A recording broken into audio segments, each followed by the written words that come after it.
szempontjait, aki képviselő, nem más, mint jobbomon Nagy Barna, a Kreatív Vonalak Kft. Ügyvezetője, stratégiai tervezője, mellette Gál Zoltán, az EPAM Systems Kft. Debreceni irodájának vezető tesztelője, mellette pedig Tisza András Zsolt, a Neuron Software Kft. Tesztelési vezetője, illetve Újlaki Imre, a Konyhát Kft. Alapító és technológiai igazgatója, és mint az első részben, és Barnának adjuk át a mikrofont, egy újabb kiváló kérdést hallunk majd, és arra szeretném tényleg biztatni a kedves érdeklődőket, vendégeket, hogy nyugodtan egy-egy ilyen kisebb blokk után van lehetőség a kérdés föltevésére. Az egyik fiatalember itt a szünetben már megfogalmazott nekünk egy kérdést. Az, hogy mindenki jól értse a kérdést, szerintem nyugodtan állj fel, és akkor, ha kezdhetünk ezzel a kis rövidke kérdéssel, azt akkor megköszönném. Két unikum után talán még egyszerűbb a dolog. Annyit ittatok? Nem, egyet sem ittam. Pont azért mondtam el előtt, hogy ne kelljen kifáradnom a whiskyvel, de nem sikerült. Szóval elhangzott az, hogy más méretű cégek vagytok, és gondolom, hogy az, hogy másfajta termékeket fejlesztetek, az megint csak feltételez bizonyos, tehát hogy más metodológiákat, más megközelítést, és hogy miket fejlesztetek pontosan. Köszönjük. Mi tipikusan KKV-knak és startupoknak fejlesztünk termékeket, tehát nálunk ez egy szolgáltatás, hogyha valaki egy ötlettel, például startup szeretne elindulni a piacon, akkor nálunk többé-kevésbé minden szolgáltatást tud, vagy tudunk rá valamilyen megoldást kínálni, hogy egy terméket dobjunk piacra.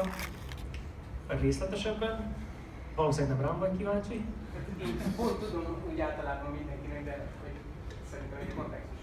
Igen, egyébként mi mobilos és webes alkalmazásokat fejlesztünk, és középvállalkozásoknak, illetve startupoknak ez a rövid, ami belefér az időbe szerintem. Mi is mobilos és webes alkalmazásokat fejlesztünk. Nem, tényleg. Foglalkozunk ugye multivonallal is, és KKV-kkal is. Javarészt vékony klienses webshop, tehát értékesítő és ügyfélszolgálati szoftverekkel foglalkozunk. Emellett próbálunk egy kicsit belekóstolni a tesztautomatizálás támogató eszközök fejlesztésébe is. Hát mi ezeket kiegészítve inkább a úgynevezett nagykutyákkal foglalkozunk, tehát általában az EPAM portfóliója az a saját piacterületükön top 10-es cégek szerződéses partnerrel, Coca-Cola, Facebook, Microsoft. Nagyon sokszor egész termékek vagy szolgáltatások fejlesztését adják át nekünk, úgyhogy itt hosszú távú stratégiai dolgokról van szó általában. Egy példa, amihez Debrecennek is elég sok köze van, az elmúlt években a nagyja Coca-Colás digitális kampányt, amit láttál, azt itt Debrecenben hozták tető alá. Úgyhogy általában megpróbálunk olyan cégeknek a lehetőségeire reflektálni, akik nagy, egyre skálázódó projekteket akarnak összehozni, és már konkrét elképzelésük van. És általában az IT csapatuk nagy része az outsourcing beszállítóktól van, mint mi és a többi piaci szereplő. Köszönjük. Barna, akkor jöhetünk a következő kérdéssel. Ügyfélként nekem van egy szuper képességem, tudjátok, mindig igazam van. Na most, mivel ügyfélként én kitaláltam valamit, megfogalmaztuk a specifikációt, örülök, hogy elindult a folyamat, de meggondoltam magam, mert aludtam rá egyet. Hogy kezelitek az időközben felmerült változtatásokat különböző szinten? Ez érdekel. Imi? Mi nagyon rugalmasan, tehát mi nem tehetjük meg, nekünk nincs meg az a luxus, hogy szerződés és mindenféle mérföldkövek és specifikációk mögé bújjuk, és azt mondjuk, hogy ezt nem fér bele. Ilyenkor kocsiba ülünk, elmegyünk az ügyfélhez, és megbeszéljük, hogy akkor ez most hogy történt, hogy ő úgy kelt fel, hogy valamit éppen változtat. De egyébként komolyra fordítva a szót, igyekszünk úgy kezelni, hogy ez legkevésbé fájjon az ügyfélnek, meg nekünk, tehát mindig próbálunk valami arany középutat választani.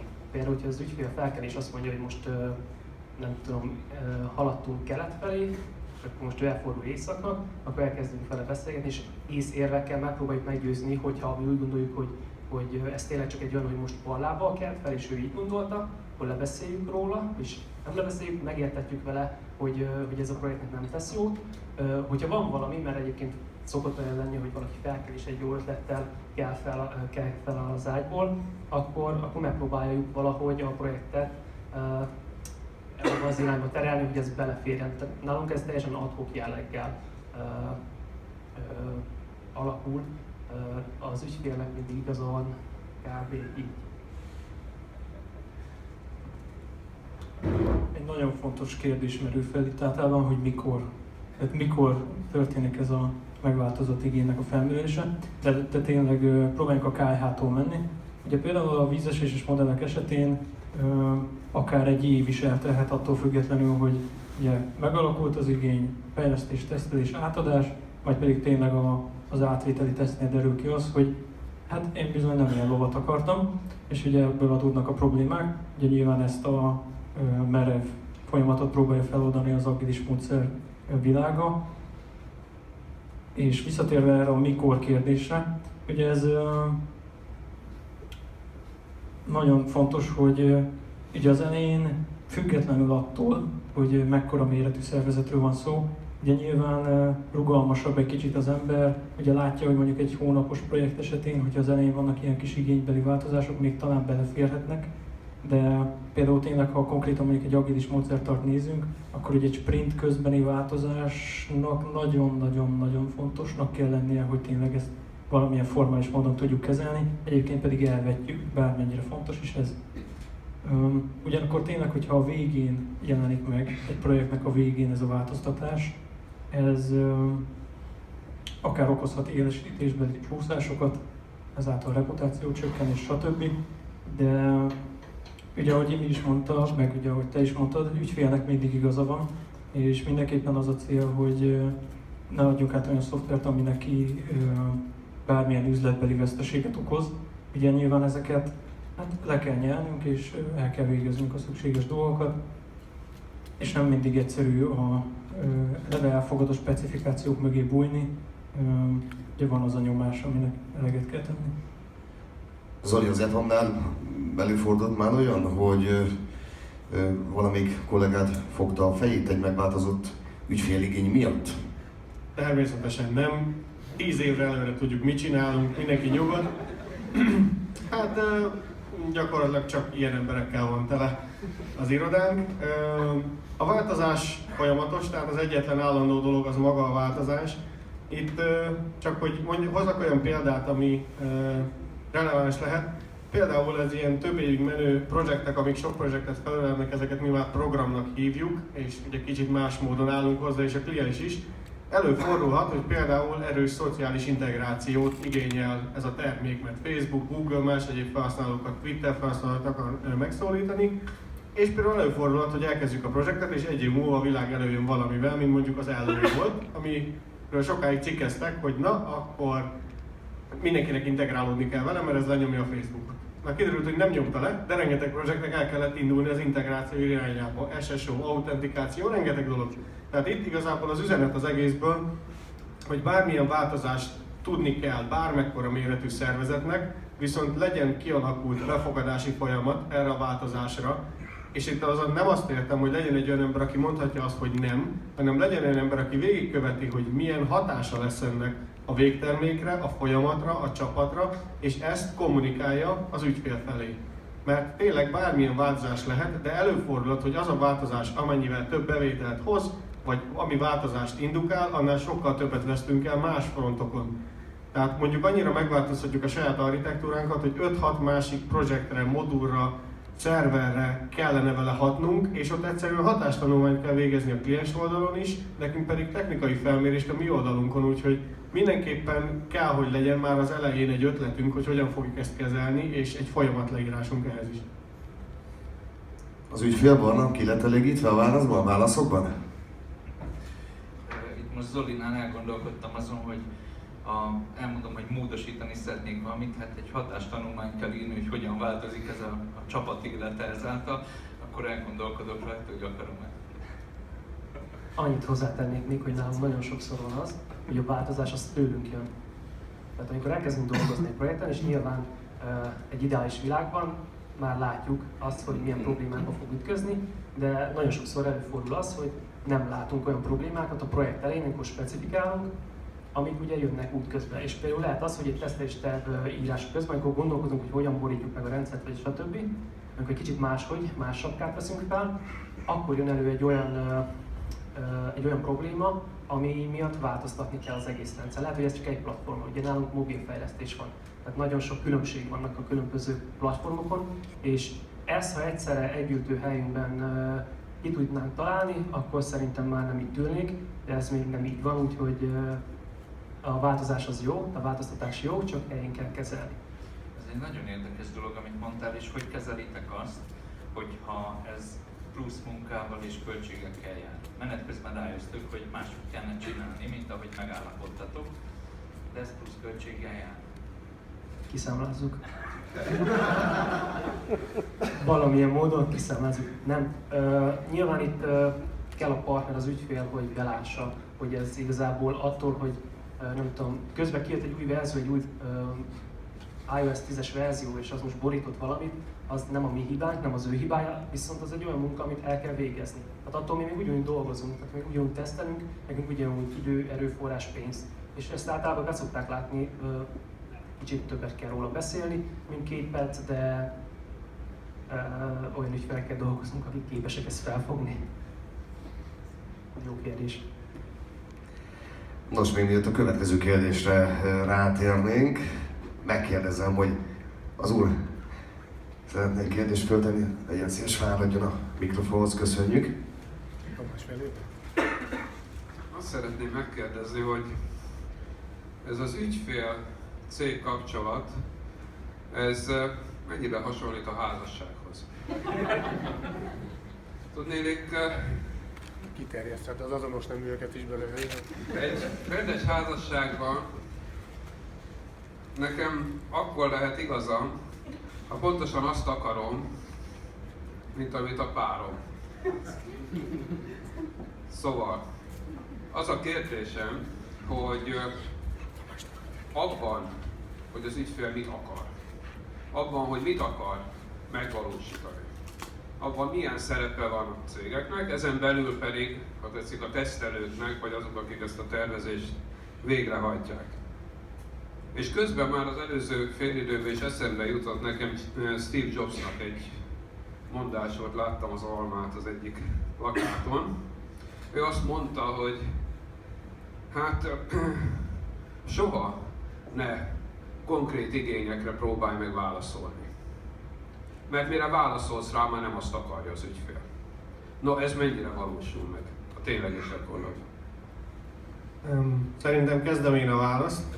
Először is irigyellek, mert amikor kijöttél, akkor sokkal több vaku csattant, mint eddig bármikor. Már tudjuk ki a legnépszerűbb a teremben. Hát én kezdem legfelülről, tehát annyira tud, itt nem is egy ügyfél és egy cég kapcsolata, hanem sok cég kapcsolata, sok más céggel, tehát pontosan annyira tud hasonlítani egy házassághoz, ahogy emberek ezreinek házassága egyszerre menne több ezer más emberéhez. Leginkább sehogy. 2 szóval lehetne jellemezni, amire törekedni kell, az az élhető kompromisszum. Minél nagyobb a szervezet, annál lassabban mozog ez az egész. Viszont itt a házassághoz hasonlóan megnyugtathat minket, hogy már mind a 2 fél elég sokat beletett, hogy ne akarjon nagyon ugrálni. Ilyen szempontból biztosan nagyon hasonlítunk, és egy dologban nagyon nem hasonlítunk, hogy a házassági hűségeskünek van egy olyan része, hogy holtodiglan. Itt nyilván arra akarunk törekedni, hogy mi is örökké éljünk, ők is, és a szerződés is örökké éljen, úgyhogy nincs holtodiglan feltétel. András házasemberként lehet, hogy könnyebb erre a kérdésre válaszolni, a házasság hete után. Így van. Viszont visszatérve a témához, az egy tök jó dolog, hogyha az ügyfél tudja, hogy mit akar. De nagyon sokszor az van, hogy nem tudja, hogy mit akar. Ha tudja, hogy mit akar, akkor gyakorlatilag nincs miről beszélni, egyértelmű a történet. Viszont amikor nem tudja, hogy mit akar, akkor egyszerűen kötelességünk vezetni őt abba az irányba, hogy tényleg eljusson abba az állapotba, hogy amit akar, annak van egyáltalán értelme, jövője, számára hasznos lesz, profitot termel, stb. De ugyanakkor mindig is él ez a mondás, hogy az ügyfélnek mindig igaza van. de nekünk meg kötelességünk vezetni. És ugye ezért ez akár egy külön szakma is lehet, hogy ténylegesen üzleti elemzés, olyan szinten tudjuk ezt támogatni, hogy a végeredmény egy olyan tényleg mindenkinek kölcsönösen előnyös szerződés legyen, ami mindenkinek megfelelő. Én az ügyfélnek jogában áll nem tudni, hogy mit akar, csak ahogy mondtam is, és Andis is mondta, azt hiszi, hogy tudja, hogy mit akar, de valószínűleg az soha nem az, amit tényleg kell neki. Érdekes a kérdés egyébként, mert pont a szünetben beszélgettünk erről, megkérdezték, hogy ugye valószínűleg mi vagyunk a legközelebb az ügyfelekhez, mivel kis cég vagyunk, és hogy mindenkivel így ilyen jó családi, baráti viszonyt ápolunk el. És pont ezt mondtam, hogy igazából ez olyan, mint egy párkapcsolat, mind a kettő félnek tudni kell azt, hogy mi az, amit belerak, és mi az, amit kivesz belőle. Nálunk is nem minden ügyféllel vagyunk baráti viszonyban. Vannak olyan nagy cégek, partnereink, akik tudjuk, hogy náluk nem engedhetjük meg azt, amiről az előző 50 percben beszéltem, hogy akkor beülünk kocsiba, elmegyünk kávét, megbeszéljük és lerendezzük, rábírjuk arra, hogy ne úgy viselkedjen, ahogy eddig viselkedett. Ez egy jó hasonlat, hogy szerintem ez tényleg olyan, mint egy házasság, egy kapcsolat, tudni kell azt, hogy kinek mi a szerepe benne. Még egy gondolat eszembe jutott hozzá. A mi hozzáadott értékünk nagyon sokszor a felgyűlemlett tapasztalat, ugye nekünk is megvan a profilunk, bankok, utazási cégek, a epam.com-on el lehet olvasni bővebben. Úgyhogy miért is tudunk mondani a házasság előtt, hogy azért gyere hozzám, mert a múltban rengeteg ilyen házastársam volt, és most is, mint te, fogd meg a kezem, mutatom, merre akarsz menni. Köszönjük szépen, reméljük kielégítő volt a válasz, és akkor Barna, nem tudom, hogy témával kapcsolatban van még kérdésed, vagy léphetünk? Léphetünk, csak egy megjegyzés, hogy a házasságon nagyjából egyetértettetek, csak itt komolyabb a házassági szerződés. Oké, az eddig elhangzottak tükrében mikor mondhatjuk, hogy startolhat a projekt?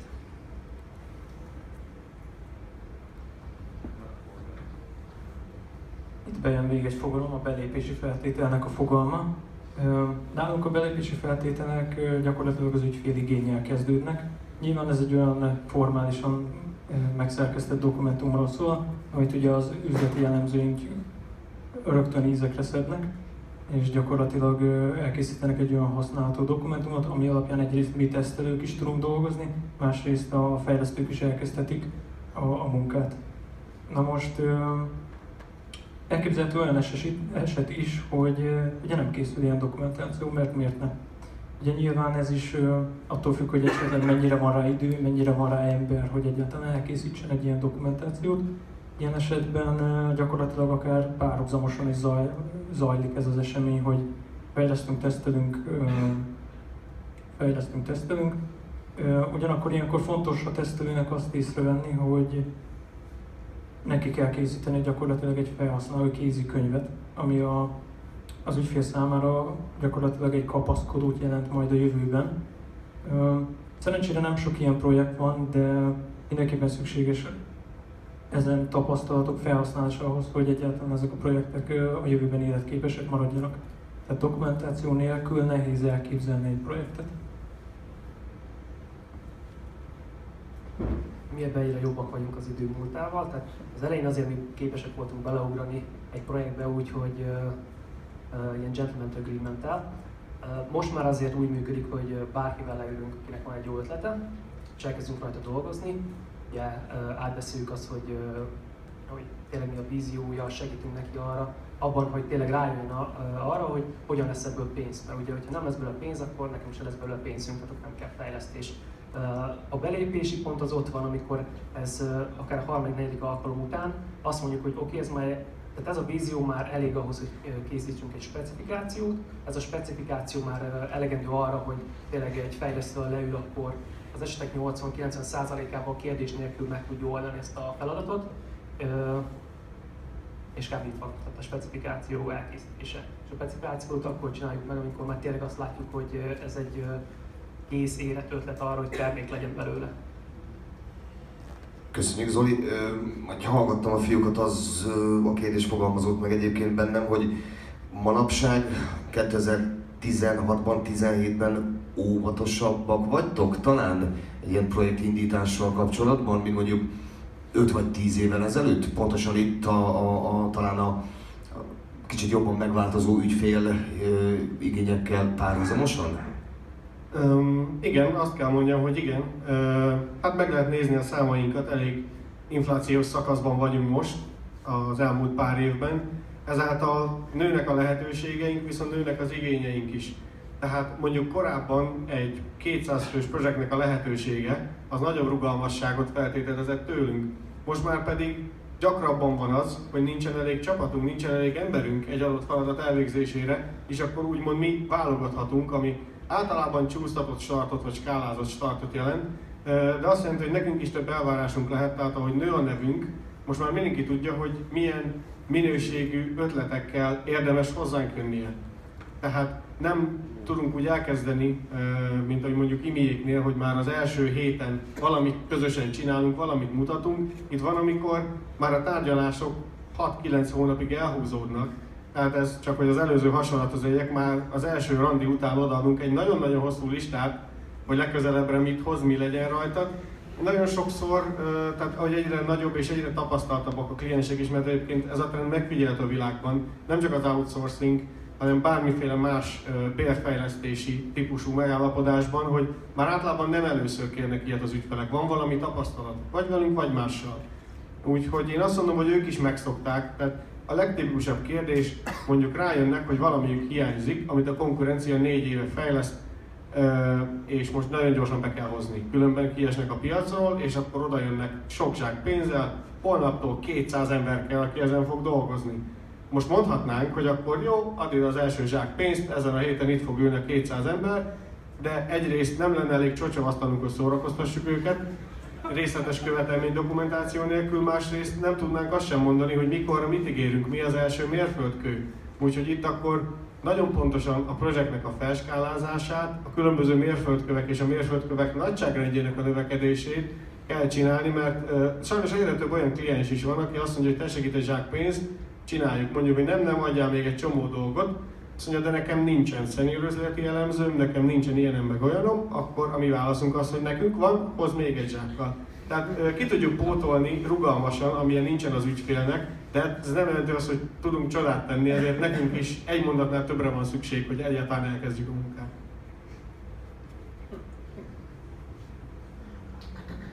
Nálunk talán kritikusabb a helyzet, mert valószínűleg, hogyha valaki úgy kell fel, hogy most egy mobil alkalmazást akar, és ő most kitalált az új Instagramot, akkor valószínűleg minket fog megkeresni először, mint az EPAM-ot, ha nincs sok zsákpénze. Tehát az elmúlt 4-5 évben már elnézést a kezdését, boldog-boldogtalan mobil alkalmazást akar fejleszteni, startupokat akar fejleszteni, ugye most ez nagyon divat, és azért óvatosabban kell bánni az ügyfelekkel, óvatosan kell felmérni azt, hogy milyen potenciális ügyfelekkel ülünk egyáltalán lebeszélgetni. Tehát ez, ahogy mondtad, az évek során ugye mindenki tapasztalatból él, mi is megégettük már magunkat egy-két alkalommal azzal, hogy túl jó hiszeműen ültünk le egy asztalhoz egy ügyféllel, ebből tanulva növekedünk és igazodunk ehhez a helyzethez. Az, hogy eljutottok odáig, hogy specifikáció van és le van fordítva tennivalóra az üzleti vízió, az csak úgy elképzelhető, hogy az első zsákpénzt lerakta az asztalra. Tehát gondolok itt arra, valószínűleg megígértétek magatokat azzal is, hogy eljutottatok a specifikációig és más valósította meg. Nagyon gyorsan jönünk specifikációt, hál' Istennek, nagyon jól és gyorsan dolgozunk. Igen, itt arra kell gondolni, hogy 2-3 találkozó után még belefér az, hogy egy nap elmegy specifikáció gyártásába, ennyire még hiszünk a szakmába, és ennyire még bízunk az emberekbe, ennyit még képesek vagyunk belerakni egy házasságba az eljegyzés előtt. Eddig még ezzel nem volt probléma, azóta, mióta így dolgozunk. Inkább azt mondom, hogy akivel elkezdünk hosszasabban beszélgetni, és 2-3 találkozó után már körvonalazódik, hogy neki tényleg benne van potenciál, ő ezt végig fogja vinni, neki tényleg kell ez a termék, szükség van erre a szolgáltatásra, vagy pedig azt mondja, hogy nem mondja a következő találkozót, adtunk egy árajánlatot, és akkor arra nem válaszol. Tehát azért kis cégeknél vannak ilyenek. De egy elég jó szűrő ez. Hát én mondanék ellenpéldákat, amikor nem éri meg, de egyébként alapból a mi megkörnyékezési, randira hívó módszerünk is először a saját erőforrásainkat használja, de erre megvannak a nálam sokkal-sokkal szeniorabb emberek, akik eldöntik, hogy kivel érdemes foglalkozni, mert akkor egy jó pár ember már elkezd a projekten dolgozni, terveket írni, kiutazni a klienshez, akár ott lenni egy hónapig is, amíg csak beszélgetünk, mire tudunk ajánlatot adni. Nyilván ez olyan, amiből azt gondoljuk, hogy egy hatalmas program lesz, és az idők utolsó napjáig megy, hát ezen fogják bejelenteni az apokalipszist, vagy ilyesmi szkópja van. De egyébként van nagyon tudatos kliens, aki nagyon cápaként használja a beszállítókat, és kihasználja az üzleti módszerünket. Mondok egy példát név nélkül, hát nem pályázat volt, mert nem pont a tradicionális magyarok által gyakran ismert meg utált pályázatok voltak, hanem cégek közötti pályáztatás volt, ahol meg volt mondani egy adott büdzsé és egy adott scope, egy vízió, hogy mit kell megcsinálni, és mi is és több konkurensünk is adott egy körülbelüli becslést időre, pénzre, emberre, a szokásos dolgokra. És mi azért nyertünk, mert nekünk az első szó körülbelül az volt, hogy lehetetlen, és mint kiderült, direkt így írták ki, ők is tudták, hogy ez lehetetlen, körülbelül kétszer ennyibe van, csak a többiek úgymond hazudtak az ügyfélnek, hogy majd ők megcsinálják, mert már addig is, ha végén nem lesz meg, a befizetett pénz már ott van, és mi nem így működünk. Úgyhogy én azt mondom, hogy pontosan nagyjából hasonló hozzáállásunk van itt mind a hármunknak, az adott mérettől és remélt haszontól és hosszú távú tervektől függően mindenkinek megér minél több befektetést. Másik izgalmas kérdés szerintem, hogy tudjátok azt elérni tesztelőként, mit tudtok azért tenni, hogy válogathassatok az ügyfelek közül. Tehát, hogy eljusson az az ideális állapot, hogy ti is rámondjátok, hogy ezt akarjátok. Ehhez nagyon sok tapasztalat szükséges, az biztos. Ugye nyilván kezdetben, míg ki nem alakul ez a tapasztalat, addig ez a válogatás gondolata fel sem merül. De amint tényleg ugye egyre jobban megismerjük a piacot, az ügyfélszokásokat, az ügyfelek általában elrontott kéréseit, stb. Úgy szép lassan elindul abba tényleg az a történet, hogy ugye válogatunk.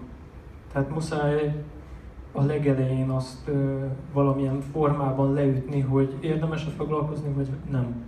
Ugye itt Imi is említett, meg Zoli is említett sok ilyen ügyféltalálkozót, egyeztetés, stb. Azért fontos abban is belegondolni, hogy ez nem mehet a végtelenségig. Tehát valószínűleg ennek valamilyen végeredménye kell, hogy legyen. Tehát bármilyen olyan dokumentum, amely most ezt lezárja, bármilyen később bejövő ügyféligény, majd egy másik dokumentáció, egy másik ciklusnak a részét fogja majd képezni. Ugye, hogyha ezek megvannak, akkor ugye, gyakorlatilag ugye el tudjuk valami alapján kezdeni a munkát, de amíg ugye ezek nincsenek meg, addig nem lehet.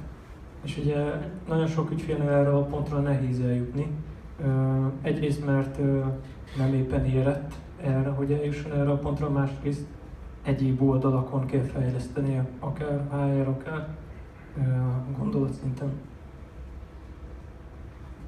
Ez is jó kérdés. Szerintem legalábbis nálunk ez már nem tesztelői sapka, hanem ez már vezetői sapka. El kell tudni dönteni azt, hogy ebből lesz valami, vagy nem lesz. Alapból mindenkivel úgy ülünk le egy asztalhoz, minden új ügyféllel, hogy jó hiszeműen.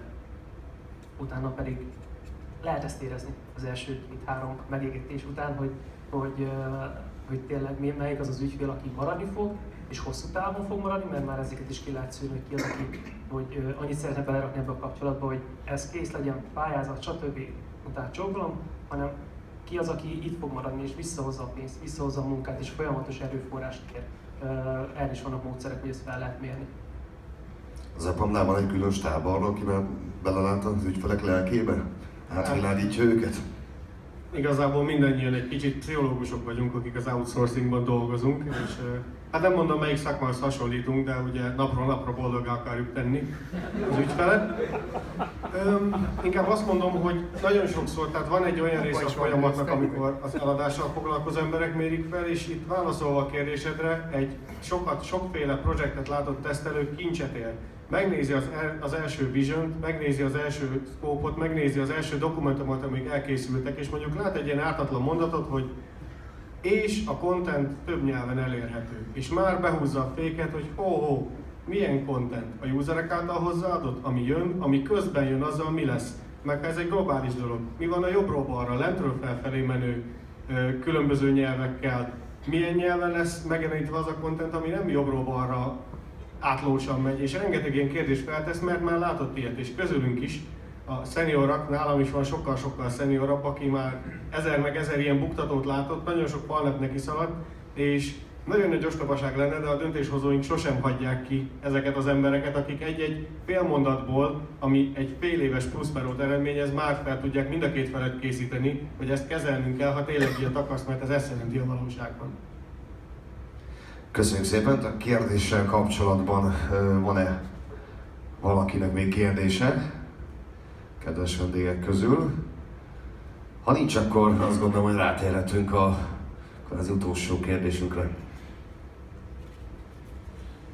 Oké, hát előfordulhat, hogy konfliktus van az ügyfél és a csapat között. Hogyan tehet a minőségbiztosítás egy védőhálót erre a történetre, hogy ne legyen ez annyira nagy?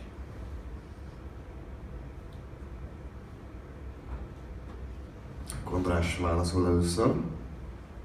Egy kicsit hajaz ez a kérdés arra vonatkozóan, hogy mi történik akkor, hogyha bármilyen igénybeli módosítás történik. Ugye az is magában véve egy konfliktus, de ténylegesen, hogyha az ügyfél és csapat között akad valamilyen konfliktus, ugye tipikusan, hogyha a mi vetületünkre próbálnánk ezt megnézni, mi konkrétan, én és a tesztelő csapatom, mi nem vagyunk közvetlen összeköttetésben az ügyféllel, tehát ezt mi pontosan nem érzékeljük, de ettől függetlenül a célunk az mindenképpen ugye nyilván az ügyfél elégedettség. Itt is ugye az a kérdés merül fel, hogy mikor. Tehát ugye mikor adódik ez a konfliktus. Projekt elején, projekt közben, projekt végén. Ugye nyilván az határozza meg, hogy hogyan érdemes ezeket kezelni, eszkalálni, másokat bevonni, tovább kérdezősködni, stb. Ugye itt is nagyon fontos az, hogy mindenképpen legyen meg számunkra azok a szükséges dokumentumok, tehát tényleg onnantól kezdve, hogy a triviálisnak számító tesztesetek legyenek normálisan felépítve, mit tesztelünk, mivel tesztelünk, miért tesztelünk, elvárt eredmények, stb. Itt kismillió dolgot lehetne említeni. De tényleg nagyon fontos az, hogy mi van akkor, ha például egy olyan rendszerben dolgozunk, ahol több vendoros van. És ugye nem csak mi vagyunk az egyetlen beszállító. És konfliktust azt nem feltétlenül mi okozzuk, de gyakorlatilag rajtunk csapódik le. Ugye tegyük fel, hogy mi vagyunk a frontend rendszer, egy nagyon részletesen integrált rendszer részeként. Ugye gyakorlatilag bármelyik vendorral probléma van, minket fognak megtalálni. Jogosan lehetünk dühösek, hogy ugye ne ránk mutogassatok, nem bennünk van a probléma. Nyilván erre is megvannak a kidolgozott módszerek, kiírunk egy olyan konkrét hibaüzenetet, ami arra vonatkozik, hogy nálam van probléma, de ugye ez nem megoldás. Tehát az ügyfélnek az kell, hogy ugye megoldás legyen, nem lehet azzal elintézni, hogy ez nem is a mi problémánk, ugye nyilván ezt meg kell oldani. Ugye ilyenkor nagyon fontos, hogy ezek a folyamatok valamilyen szinten formalizáltak legyenek. Tehát, hogyha tényleg betörténik egy ilyen változás bármelyik vendor részéről, akkor ugye egyrészt nyilván az a minimum, hogy szól előtte, tehát valamilyen szinten lekommunikálja ezeket a változásokat. Pont nemrég volt egyébként nálunk egy ilyen módosítás, hogy hál' Istennek csak egyetlen egy problémát okozott, úgymond, de akár lehetett volna sokkal nagyobb probléma is belőle tényleg, tehát hogy az egész rendszer mögötti folyamatokat bedönti, de szerencsére csak egy kevésbé használt funkciót érintett, de akkor is nyilván erről például semmilyen információt nem kaptunk, és úgy volt lemódosítva az egész, hogy egyrészt az összes érintett tesztrendszeren és az éles rendszeren is. Ugye nyilván ennek mindenki érzi a súlyát, hogy mit jelent egy ilyen módosítás. Én is ügyfélként nem akarom tudni, hogy kinek a hibája, csak hogy legyen megoldva, de hogyha most megoldjátok másnak a problémáját, vagy védekezni kényszerültök, hogy ez nem a ti hibátok, az nem szerencsés helyzet. Egyébként ilyenkor számláztok-e? Jól emlékszem, egy task keretében sikerült ez került ez leszámlázásra.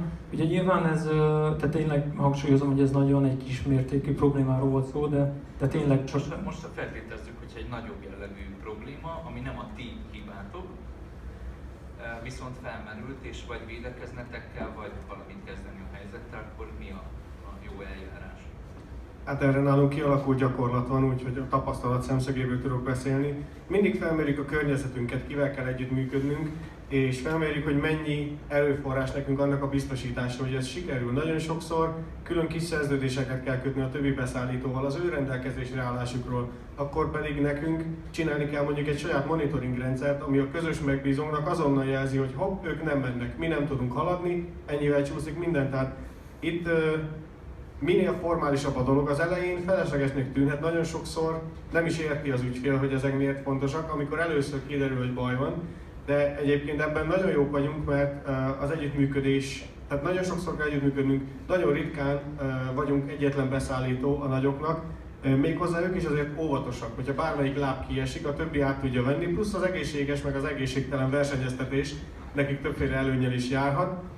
De igazából, ha az ember ezt formálisan csinálja, és még mindig, ha ezen túl felmerül baj, felajánljuk, hogy mi meg tudjuk oldani, természetesen semmit sem oldunk meg úgy ingyen, mert az egyik másik beszállítót hiányzott, miért mi dolgozunk ingyen, de nagyon sok esetben van pozitív példa, amikor mi üzletet nyertünk ezzel, hogy kiestek mellőlünk a gyengében álló lábak, és mi pótoltuk őket. Pontosan ezért már látták, hogy óvatosak és tapasztaltak vagyunk az ilyen együttműködésekben is másokkal. A kérdésnek, az eredeti kérdésnek a minőségbiztosítás részére térjünk már vissza. Én tudom, hogy szoftver minőségekről nagyon hosszan tudtok beszélni, úgyhogy szoftver minőségről, minőségbiztosításra és hogy ez miért fontos, erről szerintem érdemes egy kör beszélni.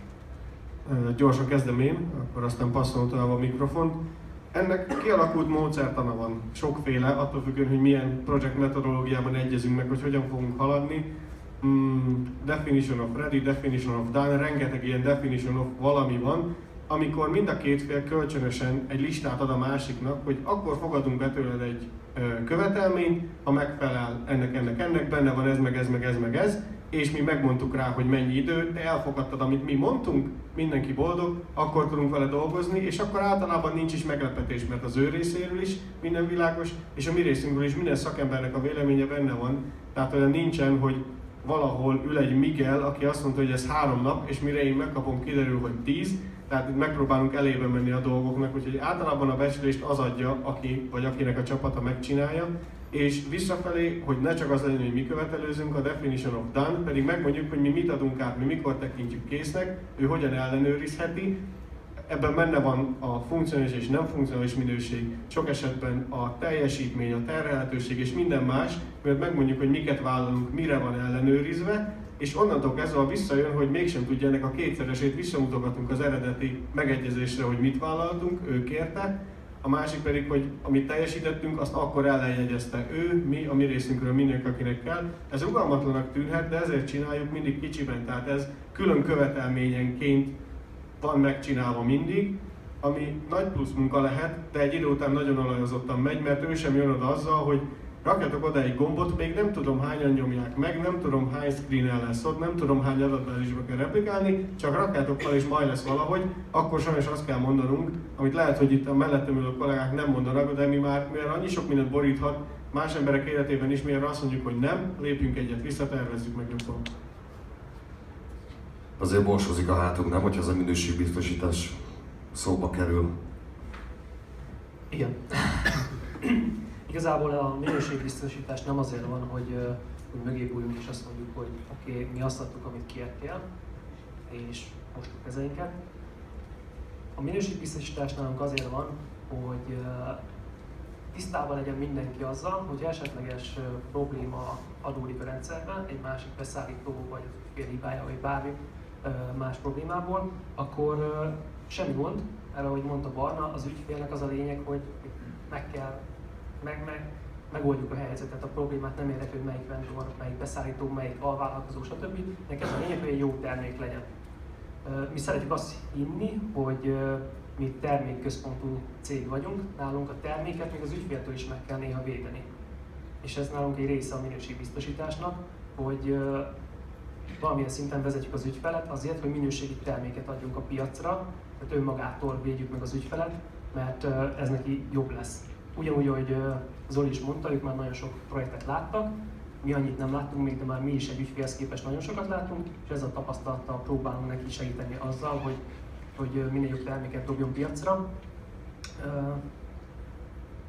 Az első gondolatomhoz még annyit, hogy ugye a minőségbiztosítás, hogyha ezt gyakoroljuk, akkor látszani fog az, hogy ki hibázott, ki a gyenge láncszem az egész kapcsolatban, és a végén úgyis meg kell csinálni. Tehát, hogy valakinek meg kell csinálni, és innentől kezdve már csak az a kérdés van, amit Barna is mondta, hogy most ezt számlázzuk, vagy nem számlázzuk. Ez meg már egy teljesen más téma.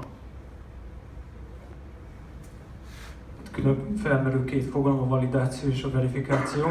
Ugye azt kaptuk el, amit akartunk, illetve úgy kaptuk el, ahogy akartuk. De nyilván ami ilyen különleges eset lehet megint, mert ugye mi tesztelők ezeket szeretjük, az ilyen kivételes eseteket.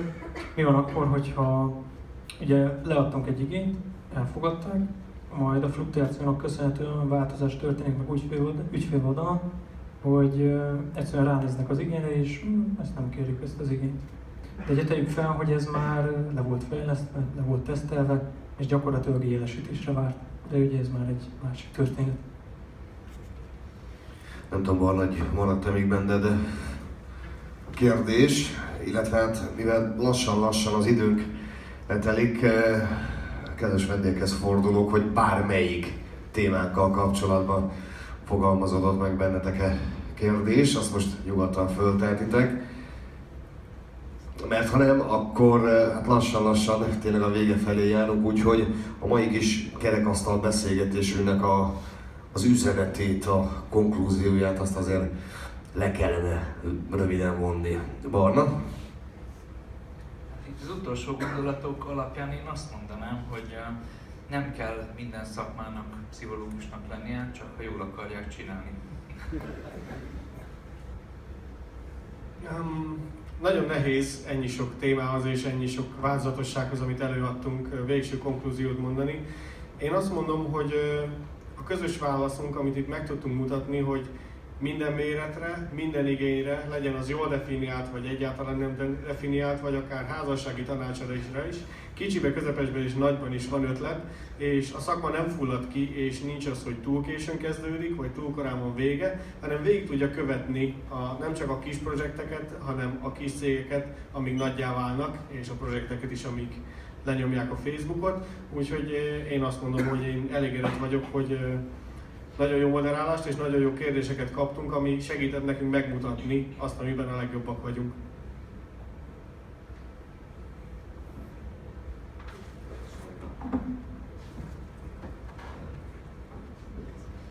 Azt mondják, hogy két dolog van, ami a legszebb a világon, az állandóság és a változatosság. És nekünk ugye az a dolgunk tesztelőként, hogy egy állandóan elégedett ügyfélt az általa megváltozott igények alapján is fenntartsunk. Én huncut leszek egy kicsit, mert lopom a szöveget. Tapasztalatból mondom, hogy a tesztelés az drága, de a tesztelés hiány az pedig még drágább. Talán ez az este legnagyobb üzenete. Tehát Barna nézek, Juhász István is nagyon-nagyon bólogat, úgyhogy ez az üzenet akkor reméljük, hogy célba ér. Ha az elmúlt másfél-két percben még fogalmazódott meg esetleg kérdés, azt nyugodtan föltehetitek, vagy az uraknak majd e-mailen elkülditek. Vagy ha nem, akkor slusszpoint úgyse húzzátok meg, mert tudjátok, hogy nem létezik, hogy ne én szólaljak meg utoljára, majd utána beszélhetsz. Két dolog. Az egyik, hogyha itt tovább folytatjuk az irányt arra, ki az a jelenlevő közül, aki tudja, mi az, hogy GMK? Na ez abban az ős történetben történt, ezért 31 néhány évvel ezelőtt. Az informatikusoknak a csúcs, az informatikus életnek a csúcsán, akkor ugyanis nem az volt a kérdés, hogy a felhasználónak van-e téveszméje, hogy mit akar, az, hogy akkor semmit nem akar. Tehát az informatikus odament és megmondta, hogy mit akar. Én annó 31 néhány évvel ezelőtt 32 különböző basic verzióban írtam bérszám nyilvántartást. Na most a bérszám nyilvántartás, vagy egyáltalán a bérszám, stb. Elviekben le van szabályozva. Az volt az alapverzió, és volt 6 kivétel. És akkor én elve úgy mentem oda, hogy akkor most válassza ki közül, hogy az ő cégénél melyik kivétel van. Azt mondta, hogy nála nincs olyan ezért. Akkor megkérdeztem, és akkor ilyen viccek voltak, hogy mondjuk építőipari vállalat. Építőipari vállalat nem a telephelyén, hanem valahol máshol épít, mert ez teljesen természetes dolog. Ott van Józsi bácsi, akinek 2 elvált felesége van 3 gyerekkel. Most van egy, akkor már élettársi kapcsolat az valamennyire törvényes volt, van egy élettársa, de közben még van házasságon meg élettárson kívüli gyereke is. Na most neki kellett bérszámfejteni. Ezt senki nem tudta, tehát ő úgy volt, hogy Józsi bácsi bejött, és Mariska nénivel, aki ott intézte kézzel a bérszámfejtést, összeveszett, és aztán megegyeztek. Na ez volt a régi szép idő, ezt én tudtam automatizálni. Úgyhogy a Mariska néninek az igényeit is beállítani, na ez volt az igazi dolog, ez az egyik dolog. A másik dolog, hogy pont. Tehát akkor volt az igazi szép, még nem, nagyon baráti viszonyok voltak. Mondjuk van egy maximális elemkiválasztás rendezés. Mondjuk ki tudja megírni 10 soron belül, 10 utasítással, kevesebb, mint 10 utasítással. Mindenki. Ki tudja megírni egy utasítással? Világos? Meg lehet írni, jó van Béla, rendben van akkor. Ezt meg azért mondom, mert itt szintén fölmerült, az ideális világban mindent tudunk, meg nem nulla hibával tudjuk csinálni. Erre van módszertan, mint tudjuk. Na most, miután tovább képeztem magam nem túl régen, ha valaki 6 utasítással megírja ezt a rendezést, akkor 15 oldalon keresztül be lehet bizonyítani, hogy a kód helyes. Ha valaki egy utasítással írja meg, akkor legalább 50 oldal kell hozzá, hogy be lehessen bizonyítani, hogy az a kód helyes. Tehát létezik módszer, megvan, minden további nélkül, tehát mondjuk nem tanultam meg, mert a 6. mondatnál abba hagytam, de meg lehet csinálni. Tehát van ilyen módszer, csak valószínűleg az Apache ezt választaná, úgyhogy... Hát mondok erre egy érdekeset, amivel a fejlesztőinknek szoktam mondani, hogy miért szánunk ennyi időt, meg ennyi technológiát a teszt automatizálásra, és tényleg rengeteg csili-vili eszközünk van. Tehát egyes tooljaink annyira nagyok, hogy egész fejlesztő csapatok dolgoznak a toolon, amit majd használnak más csapatok. A túlélés, ez igen. De például nagyon sok Java technológiánk van, a Debrecen iroda az Java fókuszú, meg JavaScript, meg minden. De a lényeg a Java példával van most, hogy ha megnézzünk egy exceptionnek a stack trace-ét, akkor 1 vagy 2 sort írt belőle élő ember, akit ismerünk, és van alatt a 255 sor, ahol frameworkök hívkálják egymást, és nincs az a matematikai módszer, vagy bármi, amivel be lehet látni, hogy az azt csinálja, amit a neve sugall, mert a dokumentációt aztán nem olvasta el senki, és nem is tudjuk, hogy a 187. függvény miért hívja meg a 188-at, és mit kezd a visszakapott -1-jel. Úgyhogy ezért fontos, hogy kitaláljuk, hogy melyik részeit kell akár csak a technológiának is alaposan ellenőriznünk. Köszönjük szépen! Nos, hát mivel az időnk lejárt, azért szeretném még egyszer megköszönni nektek, hogy ezt a sok-sok érdekes dolgot elmondtatok. És aki még esetleg nem hallotta volna, a következő kerekasztal beszélgetés május 29, folytatjuk a minőséggel, adott esetben néhány metrikával garantáltan, és hát nem most körülbelül a projekt elindult, vagy esetleg már halad. De hogy lesz-e vége egyáltalán, már itt néha elhangzott, vagy hova jutunk, és egyáltalán mondjuk egy felhasználó számára mi a minőség. Hogyan mérjük? Mikor mondj, mert az, hogy jól érzem magam, az rendben van, csak hogyan mérjük, valahol itt folytatjuk majd. És hát akik ma este a minőséget képviselték itt a kerekasztal beszélgetésünkön, Újlaki Imre, a Kódgyár Kft. Alapító és technológiai igazgatója,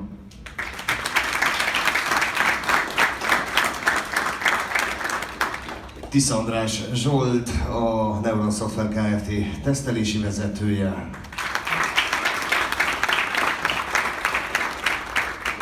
Gál Zoltán, az EPAM Systems Kft. Debreceni irodájának vezető tesztelője, illetve aki jobbnál jobb kérdéseket tett föl ebben a 2x50 percben, Nagy Barna, a Kreatív Vonalak Kft. Ügyvezetője, stratégiai tervezője.